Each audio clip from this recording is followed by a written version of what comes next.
அல்லேலூயா. இது எவ்வளோ பெரிய உயர்வை பாருங்க. அவங்க முக்குமிக்கி உட்காந்து எஸ்ஏ கொஸ்டின் மனப்பாடம் பண்ணி ஒப்பிச்சிட்டு இருக்காங்க. இவர் என்னடான்னா ஒரே வரல, இதுதானே சார் சொல்லிட்டோம் போங்க, அவரை விட ஞானவானம். அதுதான் கர்த்தருடைய பிள்ளைகள். இது உங்களுக்கு வேணும் கேட்கலாம். எல்லாரும் ஜெபம் பண்ணி ஆண்டவரே, ஊழியக்காரர் மூலமா நீங்க பேசுனது உண்மையான எனக்கு அந்த அபிஷேகம் வரணும். என் கை இனி செய்கிறது நல்லா தான் இருக்கணும். ஜெபம் பண்ணுங்க. என் கையை நீங்க பிளஸ் பண்ணணும். எனக்கு ஒரு வித்தியாசம் தெரியணும். என் கையில கொடுத்துருக்கிற பிள்ளையை நான் காப்பாற்றணும். என் பையில கொடுத்துருக்கிற குடும்பத்தை நான் காப்பாற்றணும்.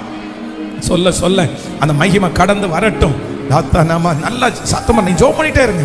உங்க கையை எசபா அந்த பேரை நான் வாங்க கூடாது. என் ஃபேமிலியில இருக்கிற எத்தனை பேர் வேணாலும் அந்த பேர் வாங்கலாம், ஆனா நான் அந்த பேர் வாங்க கூடாது. உங்க கரம் என் கூட இருக்கணும். இதுக்கு பிறகு நான் தோற்று போக கூடாது. இதுக்கு பிறகு நான் நஷ்டமாக கூடாது. எஸ் ஹல்லேலூயா ஹல்லேலூயா ஹல்லேலூயா ஹல்லேலூயா ஹல்லேலூயா. ஸ்தோத்திரம். ஐயா அந்த அபிஷேகம் செய்து முடிக்கட்டும். அந்த அபிஷேகம்